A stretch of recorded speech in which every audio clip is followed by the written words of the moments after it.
কি বাবা, তোমরা দাদা দাদা কোথায় এসো? তা যাই তো তাকে স্কুলে রেখে আসি।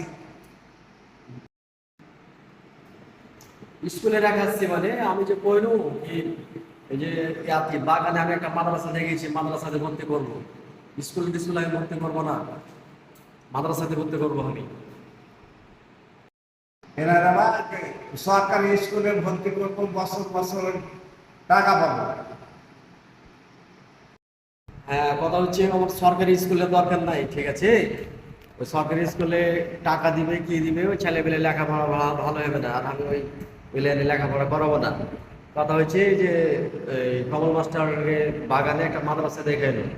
তো ওই মাদ্রাসাতে রেজবি, কমল মাস্টার, রুবেল মাস্টার এই লোকগুলা মাদ্রাসার লেগে জায়গা দিয়েছে, ঠিক আছে? তারপরে মাদ্রাসাতে টাকা পয়সা দিয়েছে মেলাই। কথা হচ্ছে ওই মাদ্রাসাতে ভর্তি করবো। আমি তো বলেছিল সরকারি স্কুলে পড়াবো, আর মাদ্রাসাতে পড়তে গেলে টাকা খরচ চলে যাবে। তো দেখেন তুই এই পারিস তো পড়া, কি করবো? হ্যাঁ, কথা হচ্ছে সরকারি স্কুলে পয়সা খরচ হবে তো ঠিক আছে, ওটা আমি বুঝতে পারছি। কিন্তু বাবার সাথে লেখাপড়া করালে খরচ তো হবে, কিন্তু ছেলেটা মানুষের মতন মানুষ হবে। হ্যাঁ, কোরআন শরীফ পড়া শিখবে, সব কিছু শিখবে। আর কথা হচ্ছে ওই মাদ্রাসার হেডমাস্টার হচ্ছে মোস্তফা হুজুর, ঠিক আছে?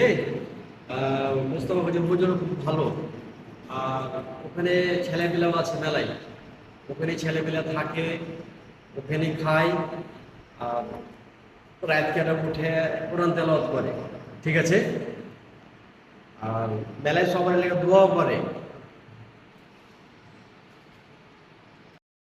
ওইখানে যে এত ছেলে মিলে খাই কোনটা থাকে কোনটা? হ্যাঁ, ছেলেপিলে ওই মাদ্রাসাতে থাকে। আর বেশিরভাগই সময় ওখানে কোরআন তেলাওয়াত করে, পাশাপাশি মাদ্রাসাতেই নামাজ আদায় করে।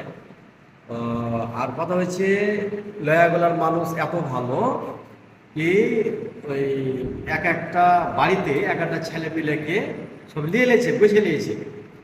দেখা যাচ্ছে নিজের ছেলেপিলেকে যেভাবে দেখে শুনে খাওয়াই, পোশাক আশাক দেয়, লয়াগোলার মানুষ এক একটা বাড়িতে ওই ছেলেপিলে গালাকে ওই দেখা যাচ্ছে নিয়েছে।